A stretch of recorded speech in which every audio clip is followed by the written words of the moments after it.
Hey, folks, and welcome to Creepy Conversations from the Castle.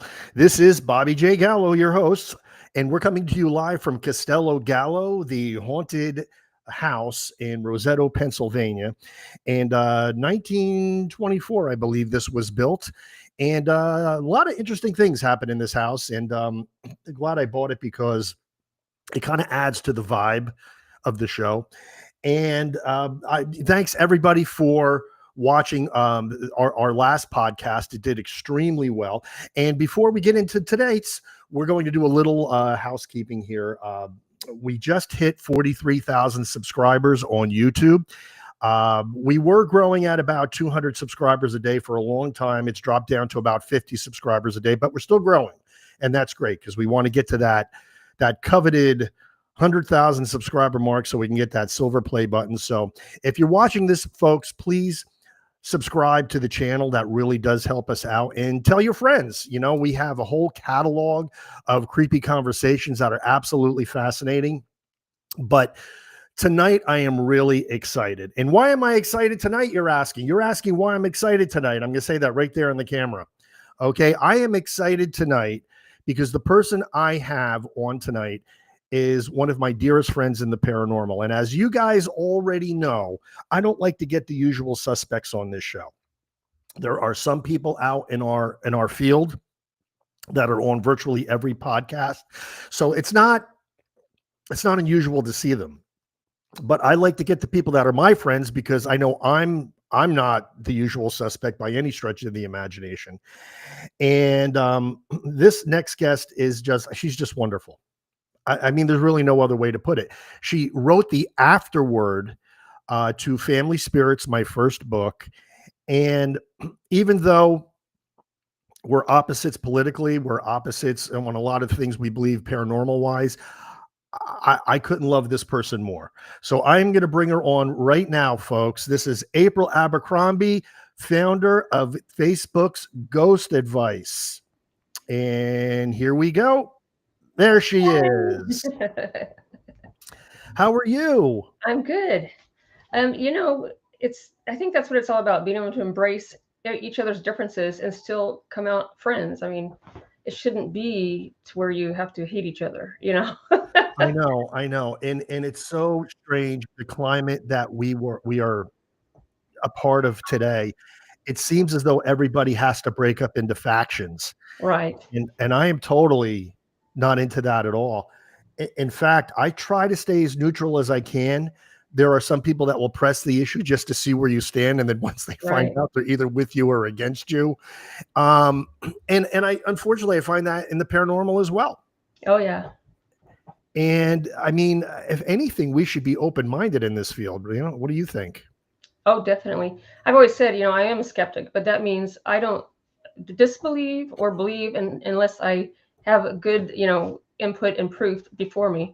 That doesn't mean that just because I don't have proof that I think it's not paranormal. It's just that I don't know, and so I leave that open. I don't close it. Yeah. And by the way, I do want to tell everybody right now with April has heard my voice countless times because she watches our web series. This is the first time, even though I've been friends with her for 15 years, this is the first time I've heard her voice live. The wonders of social media, right? That could actually happen, but it does. And could I say you have a wonderful voice in real life? Oh, thank you. So you and we met back in 2012. Yeah. On a forum that you created on Facebook called Ghost Advice. And I quote you all the time because you said something one time that gave me a justification for something that I say all the time, because I always tell people that when we started doing our web series, you could count the number of paranormal web series on YouTube literally on one hand. There was not a lot of people doing it on YouTube. You had your big television shows. You had Ghost Adventures, Paranormal State, and Ghost Hunters, but you didn't have a lot on YouTube. You had a few people doing it. Right. And I'll never forget the one time you were on Ghost Advice and you were saying how much you loved the web series because it was like having another ghost hunting show to watch. Because it was unique back then. Right. How many ghost shows do you see on YouTube now? Yeah. And they're all over the place. So how do you read Thousands. through the ones? Yeah. You got to read through the ones you really want to look at. But I mean, that's a good thing too, because since the TV shows kind of have dried up, except for, Ghost Adventures, pretty much. That's true. That's true. Yeah. Ghost Hunters keeps going through different iterations. Right. Paranormal State is gone, even though lately at Paracons, I've become friends with a lot of the cast members, which, Right. I'm still a fanboy when I meet them, even though they consider me a friend. I'm like, no, that's can't be, because you're a big star. Heather Taddy in particular from Paranormal State is my favorite. And she is so gracious in real life. She's just wonderful. Right. And, but getting back to you started Ghost Advice because you were looking for scientific answers to paranormal questions. Right. What possessed you, pun intended, to create that forum?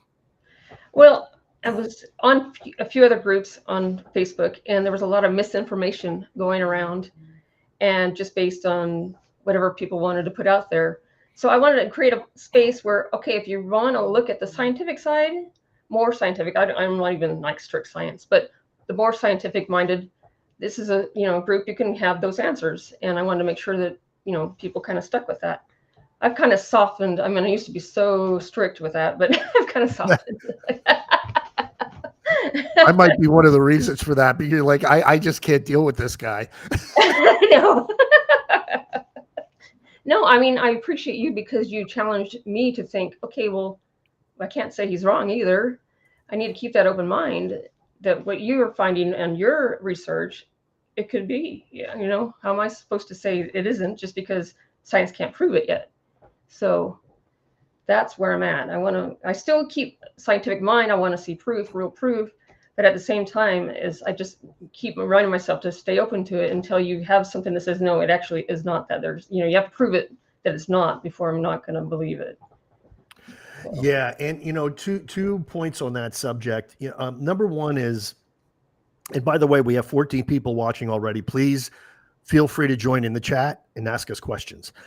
But 2 points on what you just said. Number one is the problem with scientific proof in the paranormal is finding something that subscribes to the scientific method, something that's falsifiable and repeatable. And it's just almost impossible at this juncture. Pretty much it is. Yeah, it is. That's number one.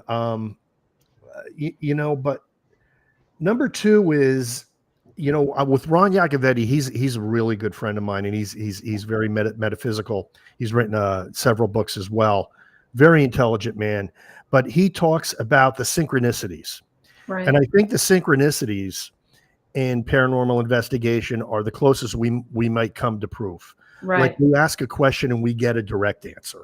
Right. Or something happens where it's supposed to happen, or when we ask it to happen. Now, I understand coincidence plays a part, but I try to look at it as, at what point does coincidence become probability? Right. Klaus Heinemann, PhD, who wrote one of my favorite books, and I know it's one of your favorite books, called The Orb Project. Just kidding. He doesn't like orbs, folks, but I digress. He looks at some things as being statistical impossibilities when he looks at the numbers. We're talking about synchronicities in the paranormal. What do you think about all of that? Well, I think there's something to it, and evidence is evidence. Just because maybe your evidence isn't solid proof, irrefutable, it's still evidence. So Yeah, I mean, there is something to synchronicity. If you get constant responses on cue, but with more of an open, more of a realistic vibe to it, it's not predictable. Then there's got to be something to that. I mean, just because I can't have science prove that, it's like that's how you start gathering this kind of proof or evidence to go to that proof, and just keep making that note and keep recording your evidence, and hopefully, someday there will be something that you can tie it all together in a solid proof. But I personally, I don't think that's ever going to happen. I don't think science can. We don't know. I mean, our sciences are so limited. We don't know all that's possible in the whole universe. Right. So that's all we're Right. going to get, I think. But it's still fun to try. It is. But no, look, if you don't try, you're never gonna stumble upon that one thing that might actually work, that Right. might actually prove it. So you have to try. Right. Pamela, thank you. I'm an orb guy too. By the way, I want to make this essential disclaimer. I know lens flare when I see it. So I know lens flare is not a ghost. Okay. There are other things that I question, not lens flare. I do know Right. lens flare is not. Now, here's the thing. I'm not really anti-orb per se. I'm anti-orb photograph as any kind Okay. of proof, because Okay. there's so many variables to a still photograph. You can't really ever say it's anything, even though you may know it is something, but to somebody else, it could be just dust. So I'm not again. I do think there are paranormal orbs out there. I just, pictures of them don't really do much for me. And I understand that. I understand that. Look, you know what? There are things, I think, our mutual friend Lance Phillip once said that I'm a true believer. I'm not a true believer. I Right. debunk so many things in our own investigations. And let me tell you one thing that I feel about, which is probably the same way you feel about orbs, and that's SLS. Yeah. I just can't Yeah. accept it because I know what it's Neither. doing. Right. It's mapping objects in the background. Yeah, and it's meant to be a stationary, but you carry it around, it's going to try to map things everywhere. Right. So, yeah, I can't trust it 100% either. Now, if you can get something on it and you can corroborate it with other forms of evidence around it, maybe. But, Right. that's where we're at.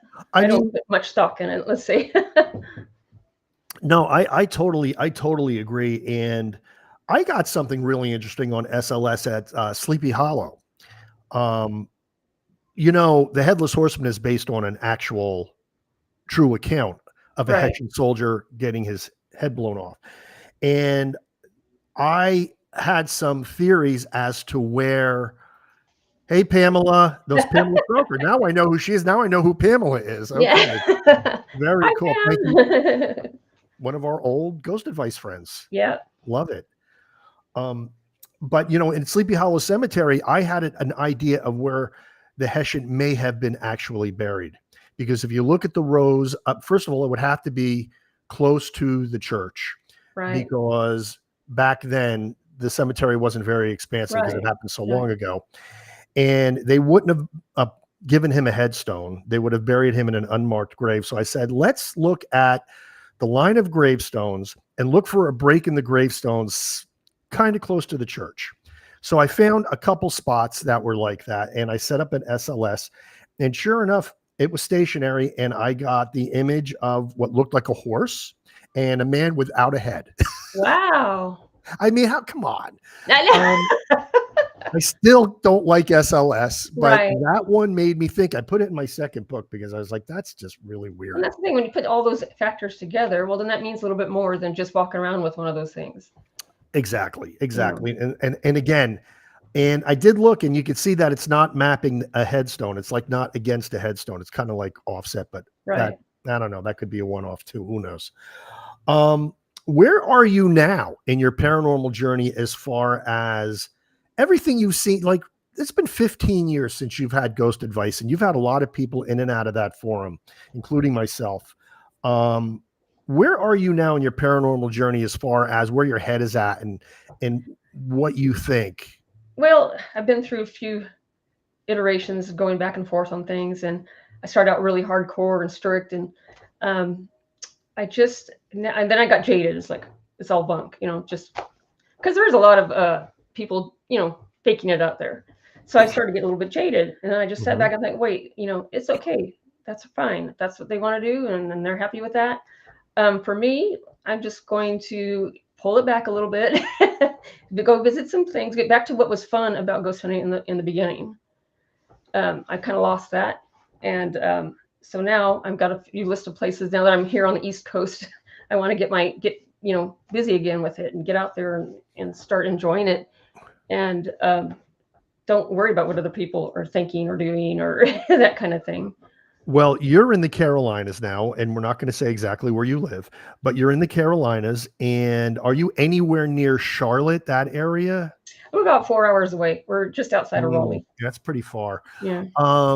Because there's an old cemetery there where it's probably the most active place we've ever investigated. I want to go down there just to go back to that little, it's small, it's tiny, Oh, and really? it's in a residential neighborhood right now. But Revolutionary War, but that's the one where we got our best EVP ever. It's funny too. We've been doing this now forever. Still, our very best evidence was back in the beginning. Yeah. When we were just starting out, and the one EVP we got at that cemetery where Renee and I forgot to shut off the recorder. And we are exiting the cemetery. Hey, it's John. Hi, John. John, who was a guest on this show. Yes, he was. Great appearance on this show. Okay. We were exiting the cemetery. We're tripping over footstones and everything like that. I get home. I realize I forgot to turn off the EVP recorder, download the file, do evidence review, and the rest is history. We had 2 full sentences from what I suspect is a spirit saying, come. The first one was come back. And then the couple seconds later, don't leave now. Right. And on a totally different, like if you go into Audacity and you analyze these files, you could see that sometimes where these voices appears on a completely different wavelength than what you're speaking. Right. So that to me to this day is my best EVP. I think EVP is a very strong form of evidence because if you get a voice on there and it's clear and nobody else said this, then what? How can you dispute that? People say, oh, Aaron, sounds coming from her, but if it was muddled or kind of hard to make out, okay. But when it's clear and it and you can pick it out, I don't know. I like EVP for that reason. I could not agree more. And EVP actually research started with 2 priests, and really? it's a crazy story, and it is a very accepted modality. And I've gotten everything on EVP, courses galloping on EVP, voices on EVP. Real strong stuff too, I think. Right. But at what point do you think pareidolia plays in that? That's what I mean. If it's not clear, if it's garbled, and if you play it and then you play it for somebody else and they hear something totally different, then even though it still may be EVP, it's just not good enough to put out there as any type of proof. So, maybe it's okay for you for your personal collection, but it's not really strong. So there's a kind of a scale, I call it, type A's, if you want to go back to that, where they class A's or class B's. Mm-hmm. Or class B's. So anything below B is kind of like iffy, And I've heard those from people, and they're like, listen to this. And I'm like, I'm not hearing anything. And then there is, and you're the perfect person to bounce this off of, all those people that have to circle the area of the picture. Yeah. If you have to do that, it's just not good enough. Maybe it is there, but it's not good enough for everybody else. It's something that you keep for your personal collection. Right. Right. Yeah. Look, I've put little arrows in areas of pictures, but even if I did that, I also thought that once they saw that arrow, they would see exactly what I was talking about. There are sometimes people circling, especially in Gettysburg pictures. People do this all the time. Oh, yeah. And it's obviously the weeds. And they say, oh, look at this. Look in there. They circle it. And yeah, maybe you could pick out a vague figure, but I just don't think it's a ghost, folks. Right. Right. And then there are the people that photograph people in full uniform. And the first thing I say is, you do know there's reenactors there almost all the time. Right. And if they're far enough away and you take that picture, that doesn't mean it's a ghost. It could be an actual person Exactly. dressed up. And I mean, what would a ghost look like? Maybe an actual person. So how do you? Right. So Yeah. like we have a conundrum here, Yeah, exactly. such as the paranormal. But Right. I know your favorite spirit photograph, at least from what I've heard you say in the past, was the Bachelor's Grove Oh yeah. woman. Yeah, Because you I once know. said Has that, that been debunked yet? I mean, to thy knowledge, it has not been debunked. no, Yeah. no. But now I go back and I look at it and like I kept thinking, wow, it's just too perfect, It is completely perfect. Yeah. And I mean, the brown lady of Raynham Hall is another one that some people say has been debunked. Some people say it hasn't. And it's Right. certainly blurry and indistinct. And then I say to myself, look at, obviously, you could look at the old spiritualist photographs Right. and you could see a lot of them were fraudulent. There's no question. Right. A lot Right. of them were double exposures. They learned how to do these camera tricks very early on. Right. But the brown lady was one of those that, to me, I say maybe it's because the camera was so primitive that it was able to capture something paranormal. Because right Yeah. now they put so many sensors in these cameras to filter out anything like that, that Right. maybe we're actually taking a step backwards trying to capture this evidence. Right. I mean, Klaus Heinemann talks about that. He recommends cameras with certain plates and sensors inside. He says that are more apt to capture these anomalies because now they're learning how to filter these things out. Right. Yeah, those improvements that they made over the years, just like all technology, sometimes it is good for you, and then sometimes we forget, the originals might have been better in some cases. So yeah. Yeah, absolutely. Okay, we got 58 people watching. That's actually pretty high. Nice. Yeah. Okay, that makes me happy. Now, not to get too much into the weeds here, but I did want to ask you this. Now, you're a Buddhist. Yeah. So how does Buddhism, how does that jive with the paranormal, or does it at all? It does. Buddhists believe there are different realms of beings. We're all beings, from insects to gods. We're all beings in these different realms. There's a thing called hungry ghosts, where if you go and you're completely attached, and you're so attached that you be born into this realm of hungry ghost, and those can be seen. They believe those can be seen by people on this realm, on our earthly realm, however you want to call it. And so they do believe in ghosts. They believe in, demons and things of that nature. Oh, wow. I didn't know that. Yeah. I agree with them on a lot of points. I'm going to Right. tell you two reasons where I'm really in sync with the Buddhist philosophy. I think anything with a central nervous system has consciousness. Yes. I am 100% on board with that because, your eyes are two of the main parts of your central nervous system, and anything that has eyes has them for a reason. Right. Because they're using those eyes to process information. Right. So if you have eyes to process information, there has to be some kind of consciousness that is interpreting that. Right. So I totally believe that 100%. Also, with Buddhism, they believe in reincarnation. Right. And even though I'm a Roman Catholic and that's not part of dogma, I believe in reincarnation. Right. And I believe in it only because my mother came to me in a dream and told me. Right. Oh, after she nice. passed. Good job. Yep. Look, you know what? I take a lot of, I'm not a true believer, but some things I do take seriously. Right. And I believe ADC, afterlife communication. And I think dreams are a big part of that. Right. And we were sitting across from each other at a table, and I knew she was passed. It was a lucid dream. So I said, Mom, you're not supposed to be here. I know you've passed on. But we had this great conversation, and she says the next time around, she had 2 sons. The next time around, I want a little girl. Oh. So the implication was, she's Yeah, coming back at some point. exactly. So that's enough for me. Right. And I don't think, between Christianity and Buddhism, I think they have the just different ways of explaining the same exact thing. I mean, heaven to them, to Buddhists, would be reincarnated into a God realm. So I don't know. I mean, it kind of like, it almost seems like the the the facts don't. I mean, the very dogma doesn't really matter.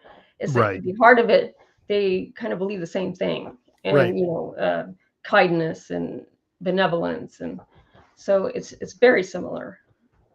I believe that. I Yeah. totally believe that. I read somewhere that there's something that energy takes the form of an orb in Buddhism too. Is that true? There's form bodies. Now, I don't know if exactly an orb, but it makes sense to do so because the most primitive form would be that. I would say that that would make sense. So I don't know if they've, I have to look that up though and see if they actually No, no, that's if they cool. say I that. know I threw you a curve Yeah. on that one.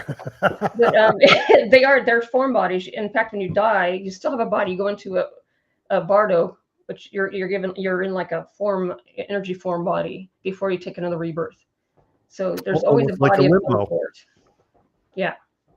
Well, I believe there's so much of this intersects. It really does. And of course, there's a lot of speculation that Jesus, between when he was a child and when he came back to start his ministry, he went to Asia and Right. studied under Buddhist monks because there's Right. so many of his 100%. Yeah, and what from even from the Buddhist side, they say they remember an individual that could be, they think was Jesus, coming into the monasteries and studying with them. So, there's there evidence. you go. There you go. Yeah. It's funny too. There's so many things, times are changing. And the paranormal is becoming less of a taboo subject than it has been in years past. Because and I could only speak for things in the Catholic Church because I'm involved, but I read a lot of the forums, and now they're saying that the whole doctrine of purgatory might merely be why we see ghosts. This is why Right. ghosts are on Earth, because they're here to learn the lessons they didn't learn in life, Right. which dovetails with the whole purification period before they can move on to Right. a higher state of being. Right. So, I mean, it's all coming together, Right. it's not that rigid belief system that you have to, believe this exact dogma word for word. Right. I see the similar. I think it takes a real open mind to be able to see those similarities across the board with a lot of these, these religions and spiritual Right. disciplines. But so you've done a lot of investigations. Have you had any experiences that you want to talk about that might be interesting? Yeah. Okay. In my whole life, I've had only two that I can say I don't know what that was. One was way back before I was even into actually going out and ghost hunting. And that was so long ago. It's like I don't really talk about it much because I'm not sure. I can't really examine it now with what I know now. But when I was on a team, Denver Paranormal, we were in a person's condo. It was a townhome actually, and we had a camcorder set up in the kitchen. And then one of my teammates, his name is Juan, he was sitting in the dining room, and you could see him clearly on the camera. So we know he was not in the kitchen at the time. Right. Everybody else was accounted for. I was in the basement, and the person was upstairs. Suddenly, the camera just jumps up and moves. We can't figure it out. It wasn't spectacular to look at. It wasn't anything. I mean, in fact, we didn't even know at the time until we got back and looked at the evidence. We heard it. We heard a big bang, and that was the tripod kind of slamming back down to the ground. But we see it on the video just moving over, sitting down, and we're like, we don't know we could not explain that at all. And that's I don't know. I don't even know what to say about that. What could even do that if it wasn't some kind of energy? I don't know. Right. No, Yeah. that sounds fascinating. What was the second one? The second, way back when this is when my husband and I just got married. We were in our 20s, early 20s, and we were in this little 1-bedroom apartment, and we were reading through. We were kind of dabbling in all sorts of different things of kind of finding our way. So we were reading this one book called The Secrets of Abercrombie and the Maid or something like that. Anyway, so we're opening it up, and it says, we were reading it out loud because that's how we used to do. We read it out loud to each other.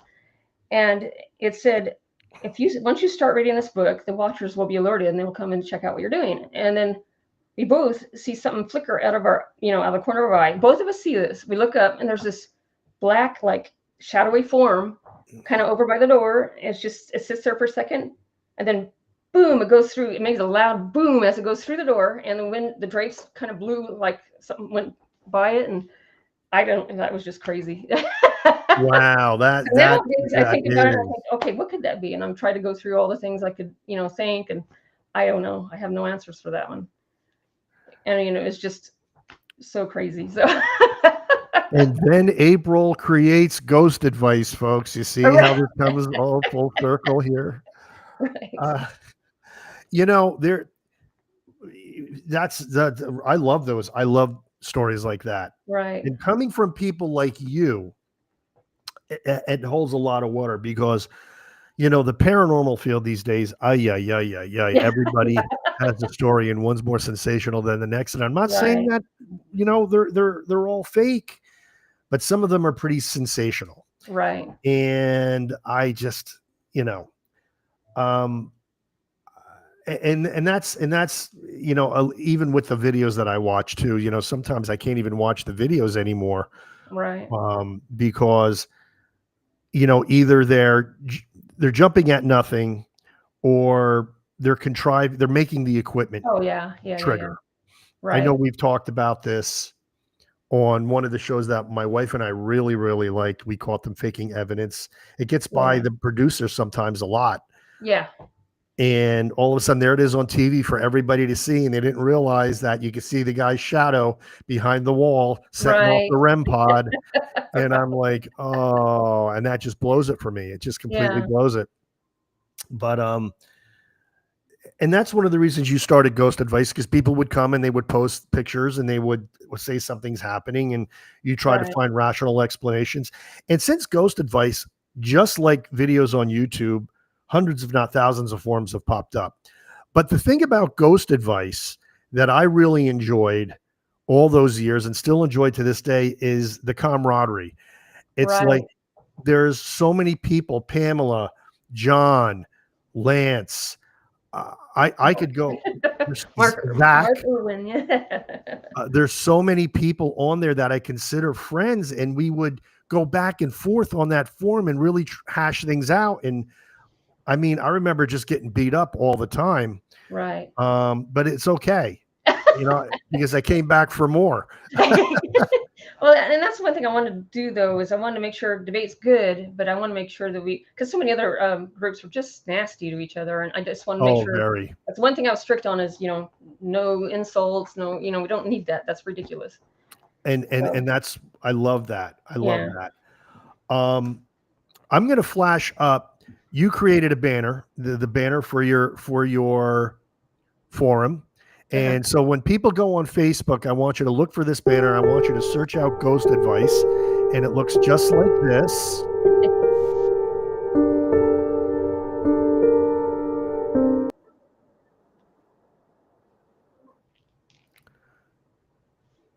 And there we go. Okay, sometimes the transitions are bad. But we'll play that again. Now, you don't have any books out, do you? I don't think you've ever. No, I've him and hawed about it, thought about it. And I thought, well, everything's been said that really needs to be said, so I don't really have anything to add that I would think, Mm, so see, I don't now I would buy your book. know. Because Well, maybe. things might have been said, but they haven't been said by you. And so, Okay, well, I'll leave it at maybe. I've been thinking about it, and I'm thinking, what would I put in it? And so it's at the kind of fantasy stage right now of like, what would I say, and what's important? What do I want to get out there more than anything? And so that's where I'm at with it. right. Yeah. Now, Pam, you were one of the nice ones. Who are you kidding? Pam said she beat up on me in the nicest way. You never beat up on me. There's some hearts. Okay. But no, I mean, I look, I would love to hear your perspectives. I think that would be fascinating. I mean, I've written 2 books. I don't know. I tried to start a third. I just can't find the motivation because, like you, I've said everything I needed to say in my first Right. 2 books. I really cannot think of anything else at this point. Right. And I don't know if people want to read about the investigations that have taken place from the second book until now, because you need more than that. Right. Um, and I just don't have a subject. I mean, my second book was basically ranting about the paranormal field and where it is today, because I think all people are concerned about is, okay, I'll say it, they're YouTube channels, and I know I work hard on my YouTube channel, and I make really cool thumbnails and try to get cool music and everything. But that being said, I still try to keep things on the up and up when it comes to the actual investigations. Right. And I also do it, and this might, whether you buy this or not, I don't care, folks. I'm just going to tell you, I do it for the family, because my kids work so hard at it, and I want them to get the recognition that I think they deserve. And there's so many people that are getting recognition, and the stuff they're putting out is just, sorry, it's not that good. Right. And my kids, approached it with a very earnest, and their intent was there. It's earnest the honesty. attitude. It's the honesty behind it. It's like these are the people you can tell they're just doing it for the glory. But Right. when you're doing it for something with honest research and honestly because you're interested, that comes through. Right. And I think that's the big difference. Yeah. So, I mean, and that's why I work on the YouTube channel as hard as I do. And it's really not as much for me as it is for them, because I don't want them to think that, all that work went to waste. But it's working now because they actually have fans. It's very cool. Oh, cool. Oh, my gosh. It's crazy, actually. The coolest thing is when they're at a Paracon and somebody approaches them and knows who they are, including a member of Ghost Hunters. Oh, no way. A cast member of Ghost Hunters knew who my oldest daughter, Nikki, was. And literally told her, honest truth, you started when I started. I've been following you all since then. She was thunderstruck. She couldn't believe it. And so there you go. Yeah. It's all worth it. And if you love it, do it. If it's your thing, do it. It was Daryl Marston, by the way, folks, just to let you know. He was from the second iteration of Ghost Hunters. They had the one with Jason Hawes and Grant, and then they went and they did the one with Brandon Alvis and Daryl Marston. Oh, yeah. It was that one. Okay, yeah. And then I had my fanboy moment when Heather Taddy knew who I was. She was walking out of the trailer at a Paracon, stopped, looked at me, she goes, "I know you." And I'm like, "No, you don't." It was I love that. I love that stuff. But anyway, it's not about me. This interview is about you. But it is a conversation. I did say this is unscripted. I like hearing about you. it could go anywhere. Yeah. So I mean, so what do you want to talk about? Is there anything that you would like to talk about?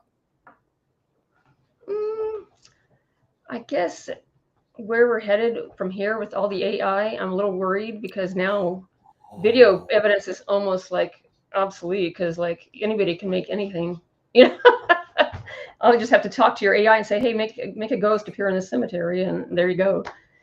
So that is brilliant. That is an absolutely brilliant observation. You're always brilliant, so that doesn't surprise me. Thanks. That's why you're on this show. Other than the fact that I love you anyway.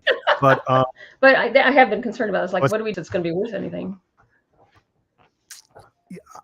I agree with you.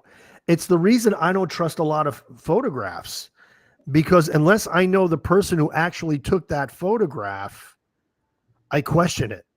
Right. So, yeah, I mean, it's hard enough before with Photoshop. Now it's like you don't even, it's so quick and easy. Anybody can do it. I mean, any person. Anybody. And it looks really good. Right. It looks very convincing. And you know what? You know what exemplifies that?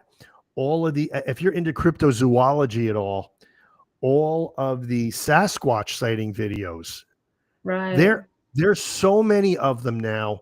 They're like, "Oh, did you see this one was taken yesterday?" And it looks real. And I'm like, it doesn't look like a guy in an ape suit. It looks like a Sasquatch. But I refuse to believe that all of a sudden we're getting all this Sasquatch footage. Right. Out of the clear blue sky. And there are so many. And I'm thinking that it might be AI. Right. And that's true. As one of what's his face just said in the chat, it is with audio too. You can do it with audio. You can say, make audio tracks. So you make it sound like there's an EVP there, and there's not. All of a sudden, So, we're gonna be flooded with Class A EVPs right. because of AI. Exactly. Right. Oh, killing me. But hey, but this is why you have to go back out ghost hunting, April, because Yeah. when you get it, you know it's genuine. You know Right. you can trust it. Right. And that's me. That's where I am these days. If I know who captured the evidence, I will trust it. Other than that, I don't buy a lot of it. I wish I could. I told Ron Iacovetti the other day, I said, I want to believe, but I refuse to blindly believe. Right.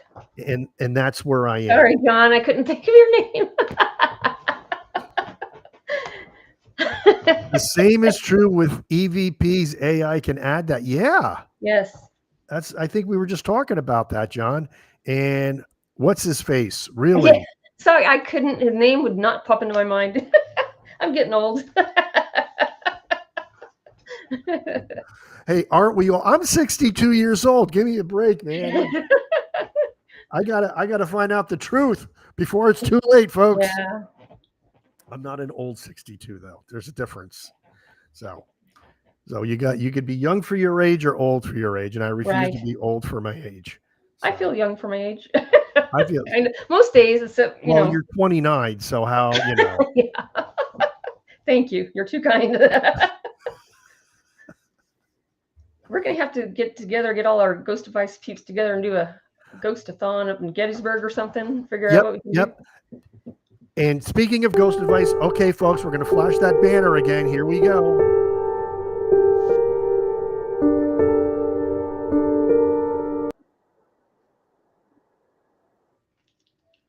Okay, so when you go to Facebook, Ghost Advice in the search bar, join. We got to get this forum.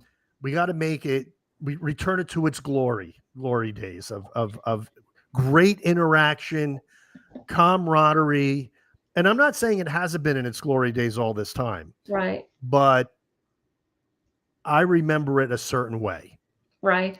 And I would love for it to be that way again. You know what I'm saying? With that core Yeah. group of people that were just always, talking about the things that we've done. I just think it's awesome. There's one thing that you and me do have in common. We've both brought our kids ghost hunting. Yes. Yep. I still have a business card for my daughter. It says Ghost Bait on it. Do you know how much heat I've gotten over the years for that? Yeah. People, they put their beliefs on you. Like, it's like, No, it's fine. It's true. I devoted a whole chapter in my second book to, why I do what I do. Right. And no, John, I cannot believe you're going to be 80. So you are young. You are young. You keep doing what you're doing, pal. Whatever you're doing, keep doing it. Keep doing it. That's right. Absolutely. He said, I am young for my age too. Absolutely, you are. Absolutely. See, I got the magic clicker here where I can put chats up on the screen. And there's Pamela. We've been hanging out for 15 years, y'all. Yeah, I said that to April before, 15 years. And Pamela, this is the first time I've heard her voice in 15 years. She's got a great voice, by the way. She should sing or something. Yeah. Or have your own podcast. I'm way too shy for that. Ooh, the Ghost Advice podcast. Now there's an idea. Oh, there you go. That'd be fun. Not that hard to do. So yeah, and it's cool. I love it too. I love guests like you because usually I bring people on and I have to make sure I promote their book every 15 seconds because that's really why they're on here. So You're not really promoting anything. So I says, well, we're going to promote Ghost Advice. Well, I appreciate it. That's what we're going to do. Got to promote something. Right. But no, it's cool. And your perspectives are just amazing. And once again, folks, she wrote the afterword to Family Spirits, my first book, which I thought was great. I was surprised that you trusted me with that. And I told you I would not alter one word, and I didn't. And I did not. Well, it's all honest what I wrote. Yeah, I appreciate. You're always really kind. It's you always say such nice things about our web series too, which I really do appreciate. Yeah, well, it's great. I mean, I know it's genuine, and I know where it's coming from, so I hope Yeah. you keep it up.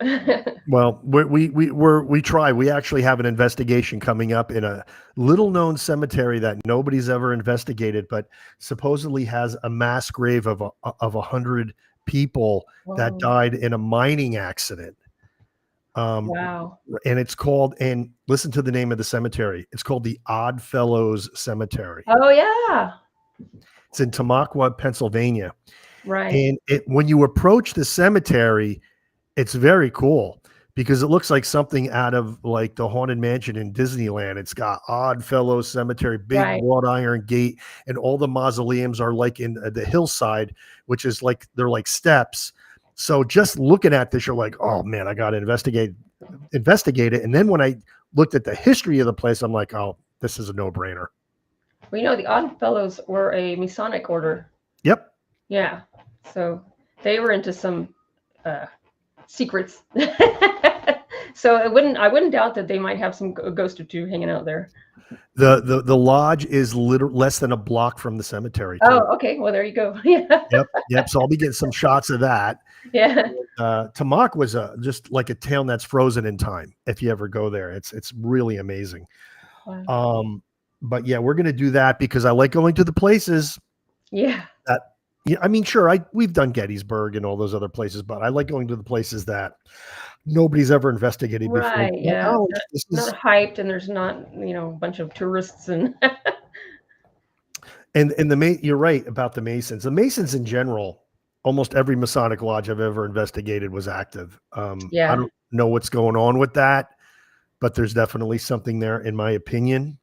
Right. But yeah, I mean, either I got to come down to the Carolinas or you got to come up to Gettysburg because we're not that far, really. A couple Right. hours to Gettysburg.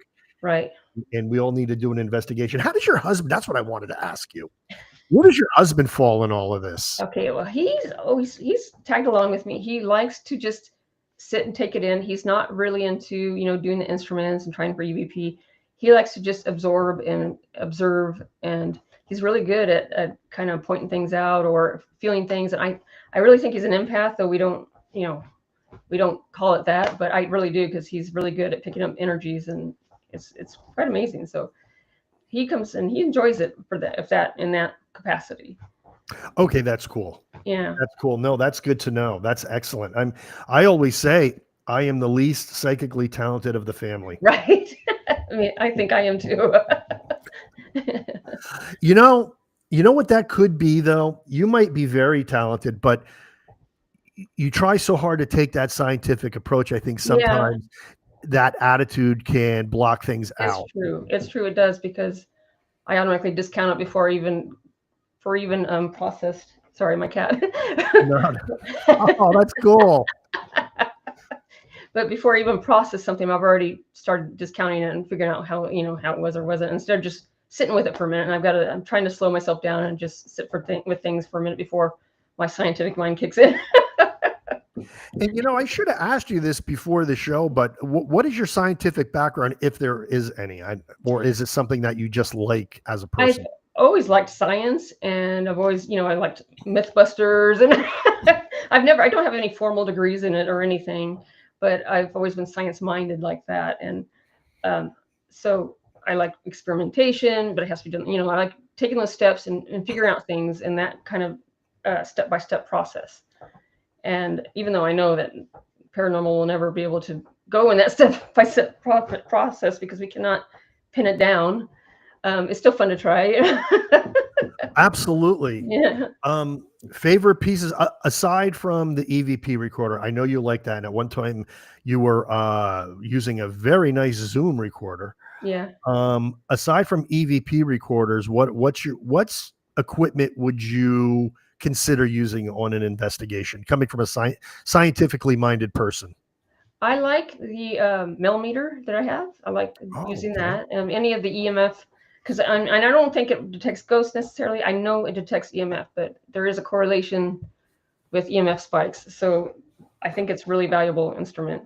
I don't trust any of the ITC devices because I'm afraid that too much bleed over from radio, Although I am, Okay. I do, if it's uncanny and people are getting responses with it that makes, a lot of sense, maybe there is something to it. I'm just not sure I can trust it myself. So it's not my favorite. And I totally understand that. It's like SLS. It's scanning radio waves, so word comes through, on radio wave. Right, Um, you do have to set it so that the sweep is so fast you right, couldn't fit a sentence in between the sweep. right. Um, so if you do get a full sentence over the course of, let's just say, 10 stations, then you might actually have something. Exactly. That's the only way that becomes plausible, in my opinion. Right, I totally 100% agree with you that EMF detectors do not detect ghosts, they detect EMF, but right, there is a correlation. And to me, and this is just me because this is all speculation at this point, um, it's beyond a shadow of a doubt for me. I think I see EMF spikes all the time in haunted locations where there shouldn't be any. right. When And I there's no know, electricity or anything, then it's got to be something. and I've heard the explanations. It could be sunspots, it could be geolocation energy, which is energy coming up from the earth. But that's only going to be so strong. It's Right, not, it's not going to make that needle move that much. right. And then if you can correlate that with things you're doing, where it Right. makes sense, then that's where that becomes very useful. Right. You have to have that synchronicity there Right, for sure. Absolutely 100%. And I know, and I've talked about this, and people say, oh, you believe this, you believe that. Hey, look, there's still things that I don't, I've used that Ghost Meter Pro forever. And the only reason we used it is in the beginning, it was one of our only pieces of equipment, and that was in the right. beginning. But now my daughter, she has to use it on every investigation, even though I tell her, Courtney, we have to use something else, honey. We can't use that all the time. But, you know, in our defense, the answers sometimes have been extremely accurate. Right, And I did literally contact Alternative Technologies, which is the company that used to manufacture them. They don't anymore. They right. only manufacture the straight ghost meter without the seance mode. And when I spoke to this guy, he was adamant. He goes, it's legit. And then there's this guy, Stephen Morgans, Uh-huh, and he is on Facebook, and I'm good friends with him, and he builds paranormal equipment. He's in England. He's in the UK. uh-huh. He took one apart. He wanted to know what made it tick. And he Right, told me, he goes, Bob, it is legit. He goes, I took it apart. And he was telling me about the sensors and everything. He goes, if I turn this sensor this way, it'll do this. He does that. He goes, it's triggered by EMF. He goes, there might be some kind of catalog of responses in there, but the way those responses are triggered, it's just like an obelisk. It has a catalog of right, words. right, The way those yes and no answers are triggered is through EMF. He goes, I have proven that conclusively by taking it apart. So he's like a big advocate of it. So I guess yeah. I there's mean, something to if it. you get that seance mode out of it, that's my one problem I had with it, was that one mode. Mhm. Is like, I don't trust that. I don't know what it's doing. It seemed like And I a can understand that. pattern. So yeah, if you take that out of it, then maybe. And I get it. I can see how that was. You should see some of the responses on some of the videos on Facebook. Diehard skeptics looking at that, and they're like, "You got to be kidding, beep beep beep, kidding me." And but look, I mean, it's not the only thing we use, folks. It's not the only thing we use. Right. We use other things. Courtney, it's the only thing she uses. But I use all kinds of other things. My favorite piece of equipment that I've really been using a lot lately is for Gary Golka's um, crosshair thermal detector. Crosshair thermal. I don't know if I've seen that one. The crosshair thermal detector is amazing. He basically, what it is first of all, to set the preface, I'm a big believer in hot and cold spots. I mean, Yeah. that has been Mhm. a form of paranormal evidence going back thousands of years. Yeah. I mean, that was Harry Price days. He was using that. So Yep. And I don't know why people aren't using temperature guns these days, but they're not. right. So Gary Golka made a device which not only tracks hot and cold anomalies in a room, but on a radar-like grid will show you where they're tracking. Oh, it's so cool. I got to get me one of those. They're not even that expensive. They're Wow. so cool. You set it, you let it acclimate to the room, and then you can either hold it or just let it stay there stationary. But it's cool, and you could see where the hot and cold anomalies are, because what it's going to do, it's going to set itself to the room, so you don't get false positives. Right. So when an anomaly does, and you point it towards somebody, the whole thing lights up red because it's warm. And then when the cold anomaly appears, you could track it as a blue anomaly, and it's brilliant. Wow, that's pretty cool. Yeah, and it's made by Gary Golka, one of the few Right. people I really, really trust. Right. And it's made for paranormal investigation, and that's these days that's my go-to. I will walk around with that looking for cold spots, and then once I find something, I use it as a lead and use something else. Try to communicate with EVP or whatever. Right. Yeah, that's something I think I need to get. I'm just wondering here if I have it around here. Do I have it around here? I might. Hold on, folks. So one thing about my podcast, I can go off camera for a second, and I can't because it's my podcast.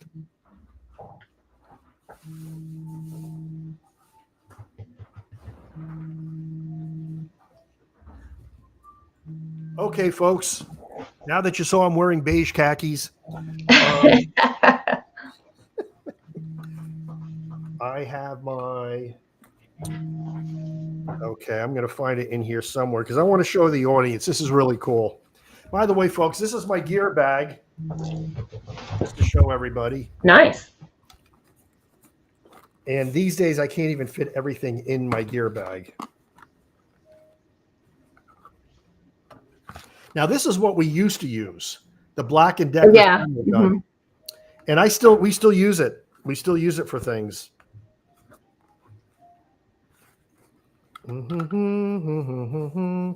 Of course, it's probably in my other gear bag. Let me see. Let me put this up first. Is it in there? Nope. That's not in there. It's not in there. Now, have you ever watched Amy's Crypt? Amy's Crypt? No, I don't think so.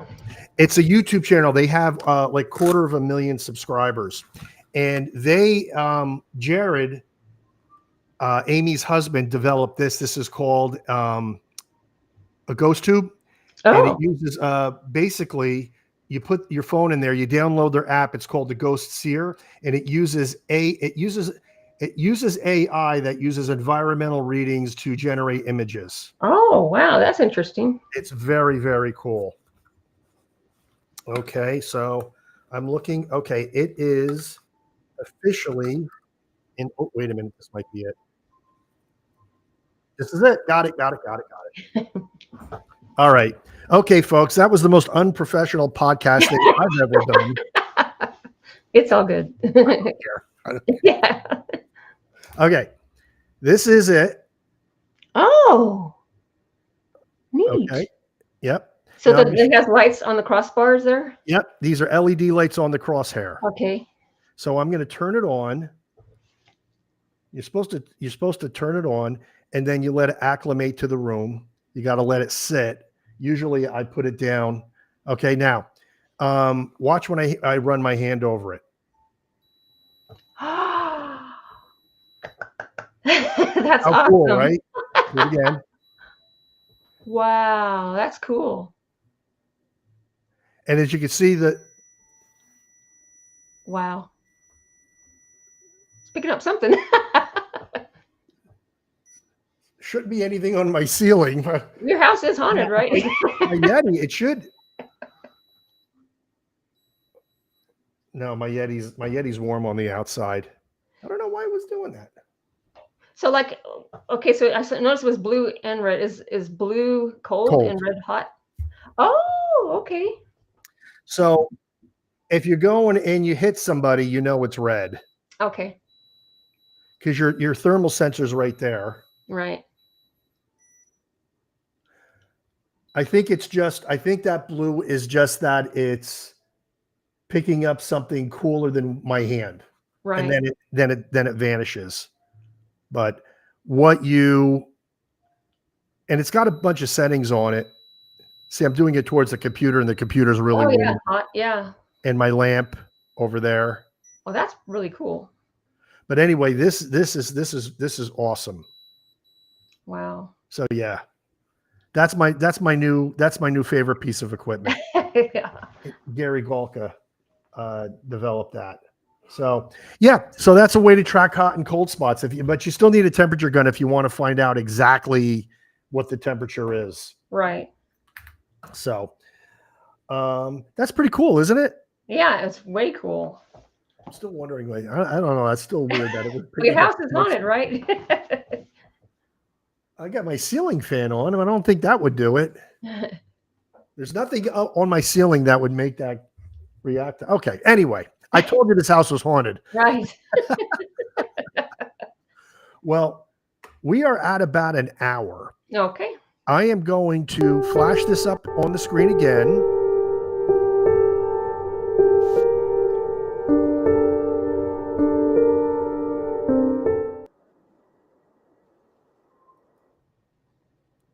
That's Ghost Advice, folks. So you want to go to Facebook, put in the search bar, Ghost Advice, join that group if you're interested in the paranormal. I will tell you, it's the nicest group of people I've ever met in the field, and that's no exaggeration. And you can tell that. You know how you know everybody's friends? Is April's on here, and our friends are on here tonight too. They came here to support us.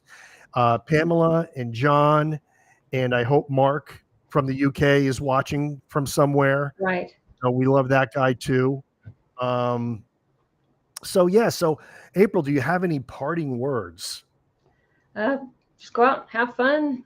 I'm gonna be stepping up my game and doing the same. It's been great being here, and I hope everybody, stays kind to each other and remembers it's okay to be different. It's okay to let other people be different from you as well. And that's the most important thing, folks. Right. Honestly, let's get this field back to what it was supposed to be, which is trying to find proof of the afterlife. I mean, that's really why we're doing this all. Exactly. And, that being said, make sure you like and subscribe to the channel. Sorry, I had to. I just had to. April, thank you so much for appearing on the show. It was really wonderful. It was great to speak to you. It was really a lot of fun. It's very rewarding to be here, and I am very honored, and thank you so much for having me. You're one of my favorites. What was that? You're one of my favorites. Aww. Wait a minute. I've never been good at making that heart thing. So, there we go. You do way better than I do. Oh, here we go. Wait a minute. I got to get these chats up here. Y'all are two of my favorite people. I wouldn't miss it. Oh, thank you, John. Back at you, John. Yeah. By the way, folks, I know John was a guest, but John has Exploring the Supernatural. He has a great channel here on YouTube. You need to go there. If you're not subscribed already, subscribe to his channel. Please, please, please. He deserves the support because he's one of the good ones. And Pamela also says, we love you, Bobby and April. Well, right back to you, Pamela. We love you too, Pam. Absolutely. Well, April, the honor was all mine. And everybody, thank you for, once again, Creepy Conversations from the Castle. At one point, we had like about 60 people watching tonight, Woohoo! Which is great for a live. We usually get them after the fact, so this was really good. I'm sure it was April's picture in the promo, because it certainly was not mine.